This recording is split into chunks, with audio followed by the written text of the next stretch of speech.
मुझे अनुमति भर दे दीजिए माता कि मैं इसी क्षण वहां लौटकर उस दुष्ट का वध करूं। देवी कालरात्रि, शांत रहिए, स्वयं पर संयम रखिए। एक पापी के कारण इतना आवेशित होने में कोई लाभ नहीं। काल चक्र की नियंत्रक हैं आप, तो आपको तो यह भली भांति ज्ञात होना चाहिए कि यदि वो दुष्ट पापी कुपथ त्याग कर सुपथ पर नहीं आया तो शीघ्र उसका अंत सर्वथा निश्चित है। उचित है माता, यदि आप उसे कुछ और श्वासों का अवकाश देना चाहती हैं, तो वो आपका निर्णय है माता, किंतु मेरा मत स्पष्ट है। यदि आप उसे एक पल का भी जीवन और प्रदान करेंगी तो आप बहुत बड़ी भूल करेंगी माता, बहुत बड़ी भूल।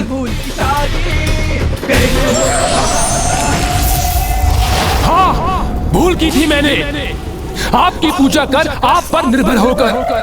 तो सुधार ले अपनी भूल, मुक्त कर दे मुझे, अपनी अधिष्ठात्री देवी होने के दायित्व से मुक्त कर दे मुझे। क्यों मुझे चुनौती देकर आगे बढ़ने का दुस्साहस करे? बहुत बड़ा भक्त बनता है ना तू मेरा, बहुत पूजा भी की है तूने मेरी, तो जा, मैं तुझे आभास करने की शक्ति प्रदान करती, जिससे तू अपनी ओर आते हुए शत्रुओं का आभास कर सकेगा।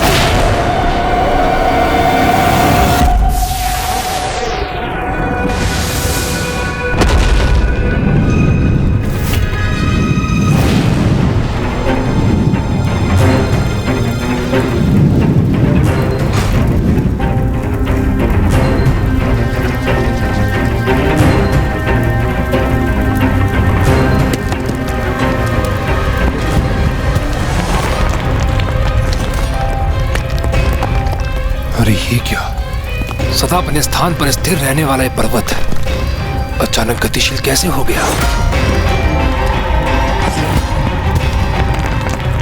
दुर्बल अशक्त दुर्गमासुर, असुर राज का सिंहासन अब शोभा नहीं देता तुझे, क्योंकि तू उसके योग्य नहीं रहा। असुरों के सिंहासन पर अब यदि किसी का अधिकार है तो मेरा है। अरुणासुर का अधिकार है उस पर। अरुणासुर?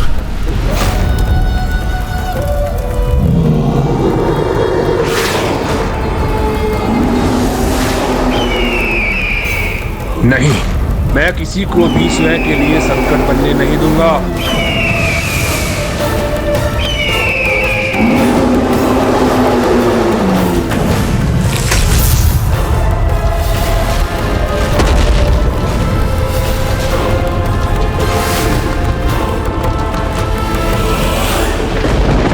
क्या हुआ पुत्र गणेश, कोई चिंता सता रही है तुम्हें?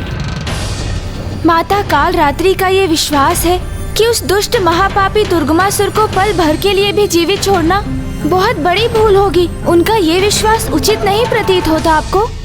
पुत्र गणेश, देवी कालरात्रि का विश्वास उनके स्थान पर उचित है, किंतु दुर्गमासुर जैसे महापापियों के पापों का भार उसके साथ अन्य महापापियों के विनाश का द्वार भी खोलेगा। और निश्चित रहो पुत्र, जब ऐसा होगा तब वो उसके विनाश का उपयुक्त समय होगा।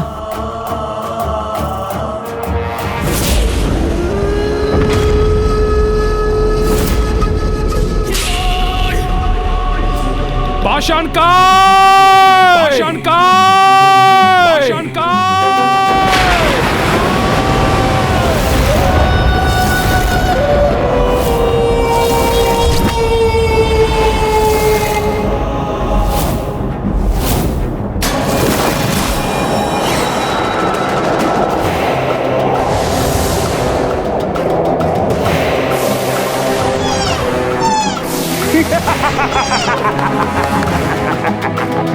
पाषाणकाय!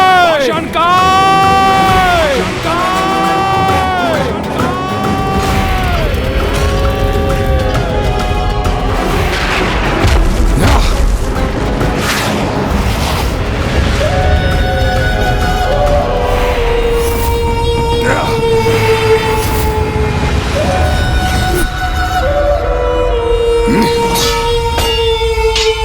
पाषाणकाय, ये कैसा दुस्साहस है तुम्हारा? क्या इस प्रकार प्रस्तुत होते हैं अपने महाराज के समक्ष? मैं महाराज हूं तुम्हारा, उचित सम्मान दो मुझे। और ध्यान से सुनो, मैंने तुम्हें यहाँ हाथ प्रयास के लिए नहीं बुलाया, अभी तो एक महत्वपूर्ण कार्य के लिए बुलाया है।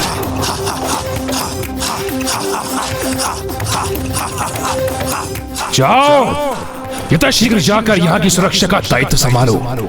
एक द्रोही असुर मुझ पर, तुम्हारे महाराज पर आक्रमण करने के लिए यहाँ पर आ रहा है। स्मरण रहे, वो यहाँ प्रवेश करने पर तनिक भी श्वास लेने के योग्य ना रहे। चिंता न करें असुर महाराज, आपका आदेश मेरा कर्तव्य है। मैं अभी मुख्य द्वार पर स्थित हो जाता हूँ और मेरे रहते कोई भी शत्रु प्रवेश नहीं कर सकेगा।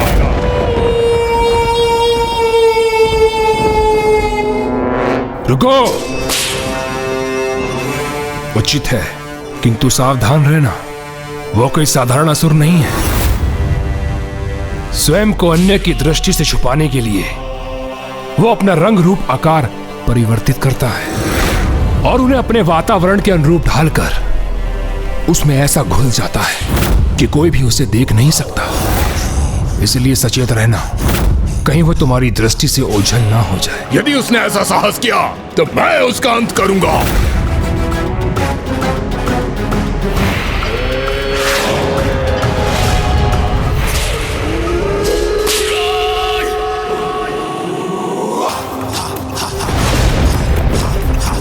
अरुणासुर, जो भी हो तुम, मेरा यह सेवक पाषाणकाय तुम्हें अपने पैरों तले कुचल कर रख देगा।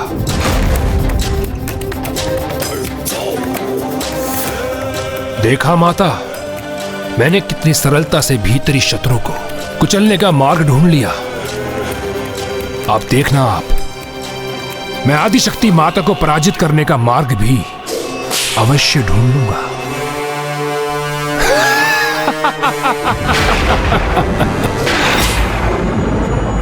माँ, प्रतीत होता है आपको जिस समय की प्रतीक्षा थी वो समय आ चुका है। हाँ माँ, क्या अब वो दुराचारी असुर अपनी सारी सीमाओं का उल्लंघन कर चुका है? हाँ पुत्र, जब दुर्गमासुर ने अपने प्राणों को दांव पर लगाने का हठ कर ही लिया है, तो फिर उसकी ये इच्छा पूर्ण करना एक माँ का कर्तव्य है। उसकी ये इच्छा अवश्य पूर्ण होगी।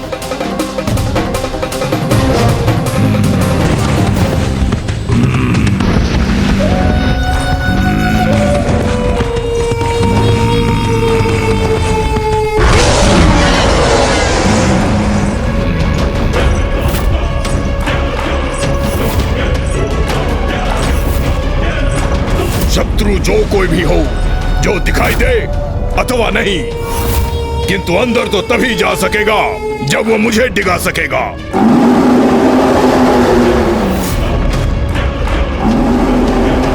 जो कोई भी हो, द्रोही असुर, सुनो मेरी चेतावनी, मुझे मेरे स्थान से नहीं डिगा सकोगे तुम।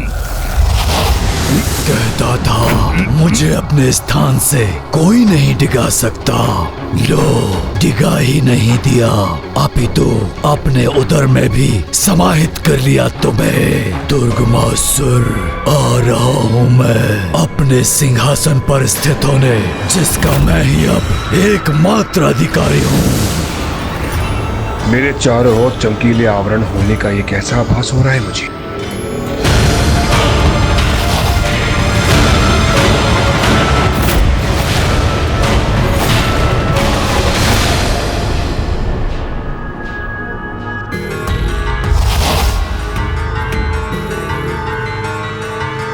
ये कैसा दृश्य है? ये सत्य है अथवा मेरा भ्रम?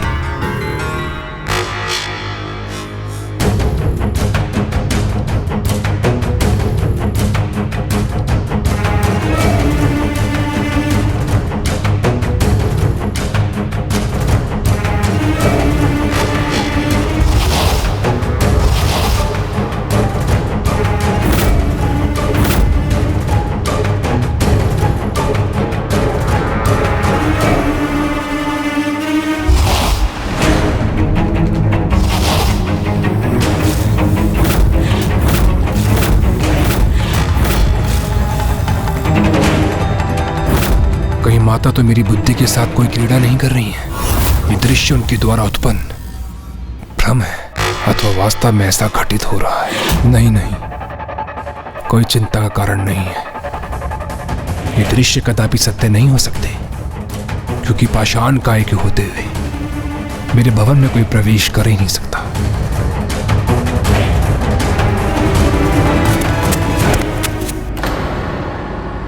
ये किसकी पश्चात की ध्वनि है?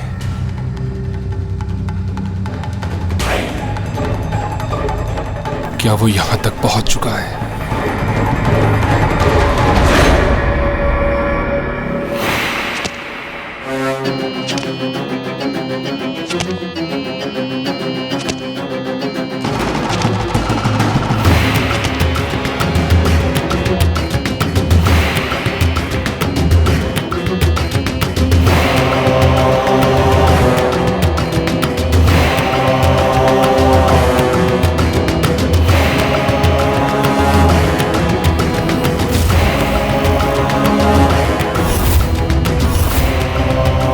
उसे देख पाने में अक्षम हूं, किंतु कोई यहां है अवश्य। कदाचित मैं अपने सिंहासन पर ही सुरक्षित रहूंगा।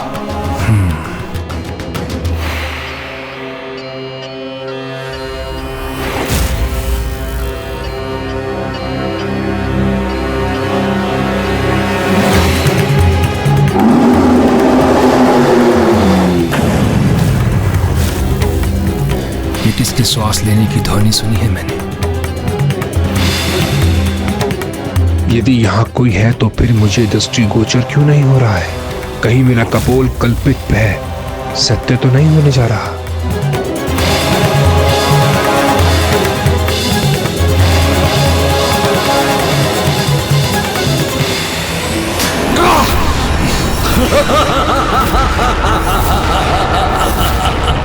कौन है? कौन है मेरे सिंहासन पर? सिंहासन का योग्य अधिकारी अरुणासुर, अरुणासुर, नवीन असुर सम्राट अरुणासुर।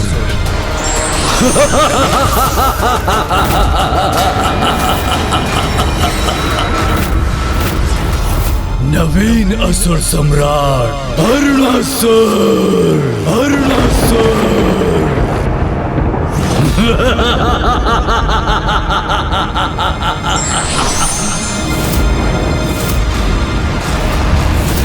दुर्गमासुर, खड़क उठाने का कोई लाभ नहीं, क्योंकि खड़क के बल पर पाई हुई सत्ता खड़क की धार मंद पड़ने पर मिट जाती है।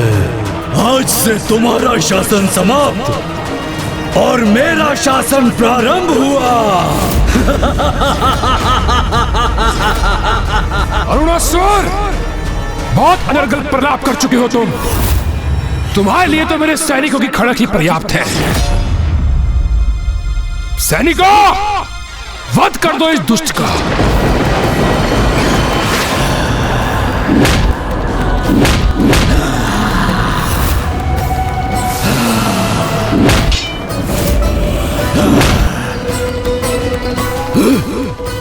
व्यर्थ का श्रम कर रहे हो मूर्ख।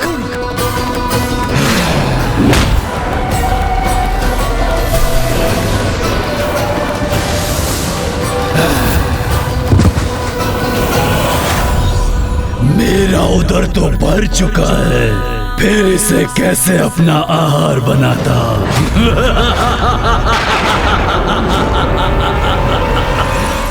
क्या हुआ दुर्गमासुर? ऐसे स्तब्ध खड़े होकर मुझे क्यों देख रहे हो?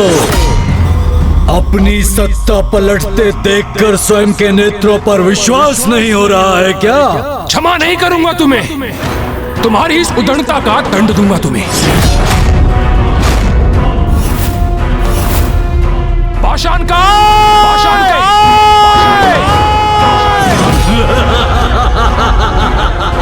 कितना भी पुकार लो उसे, किंतु वो यहाँ आएगा नहीं।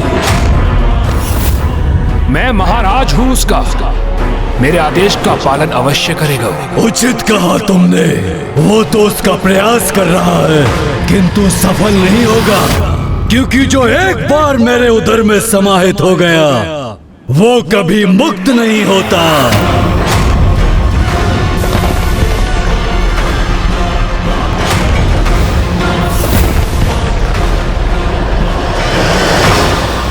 पाषाण का शरीर है ना उसका, इसीलिए उसका पाचन करने में थोड़ा सा समय अवश्य लगेगा।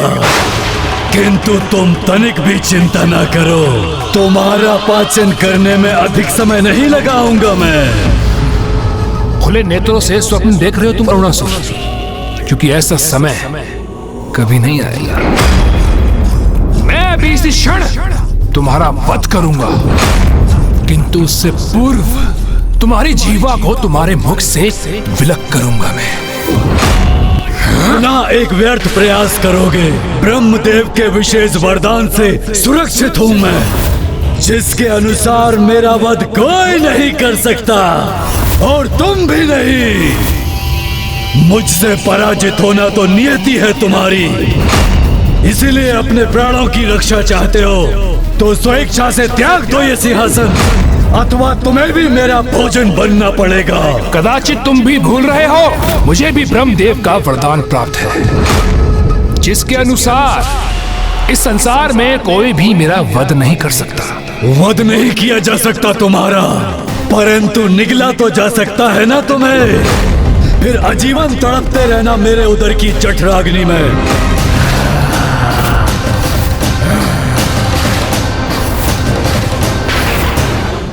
मैंने दुर्गमासुर को सुधरने के अनेकों अवसर प्रदान किए, किंतु अब वो अपने सभी अवसर गवा चुका है। युद्ध चाहता है ना वो, तो अब युद्ध ही होगा।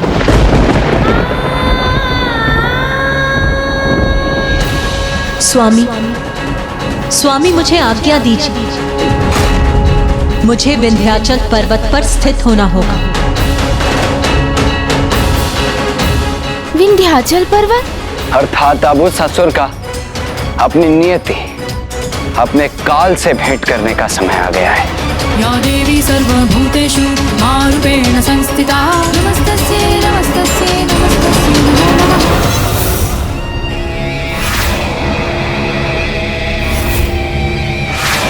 ये क्या? इससे तो मैं आजीवन इसका बंधक बनकर रह जाऊंगा। सब व्यर्थ हो जाएगा मेरा अब तक का परिश्रम। मुझे इससे निवारण का उपाय ढूंढना होगा, वो भी अति शीघ्र।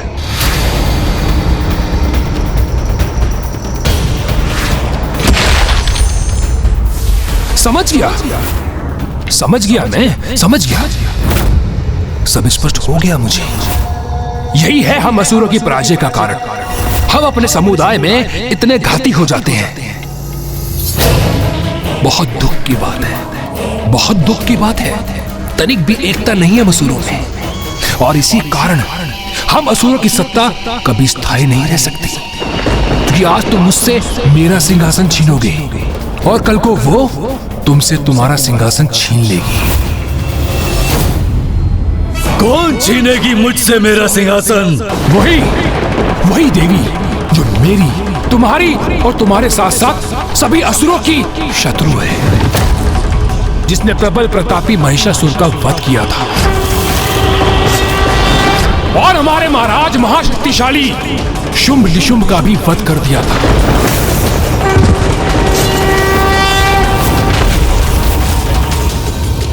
वही देवी जिसको ये सारा संसार आदिशक्ति के नाम से पुकारता है।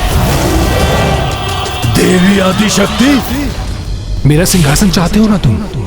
अवश्य ले लेना, किंतु उससे पूर्व स्वयं को मुझसे अधिक बलशाली और योग्य प्रमाणित करो। साहस है तो जाओ, सर्वप्रथम जाकर विंध्याचल वासिनी देवी को पराजित करो। कहो, है तुम में इतना सामर्थ्य? है तुम में सिंहासन पर स्थापित होने की क्षमता? कहो अरुणासुर, कहो। हाँ, मुझ में है वो बल, वो क्षमता, जिससे मैं देवी आदिशक्ति के अस्तित्व को ही नष्ट कर दूंगा और फिर मैं तुम्हें अपना दास बनाकर असुर सम्राट के पद पर स्थापित होऊंगा मैं। इसे कहते एक बाण से दो लक्ष्य साध लेना। अब आदि शक्ति और अरुणासुर के मध्य भीषण युद्ध का परिणाम होगा। अब अंत जिसका भी हो, आनंद तो मैं ही मिलाऊंगा। कहो, यह स्वीकार है तुम्हें?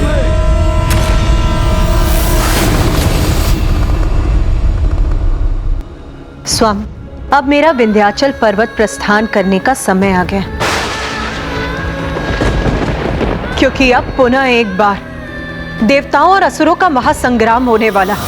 अभी घटित होने वाली सभी घटनाएं उसी की पूर्व सूचना दे रही।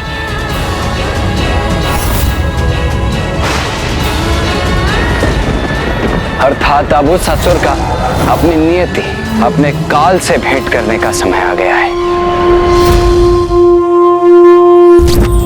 100 मूर्ख मित्रों की संगति में रहने से अच्छा है एक ज्ञानी शत्रु की शत्रुता को वहन करना, क्योंकि हो सकता है शत्रु का ज्ञान ही आपका मार्गदर्शक बन जाए।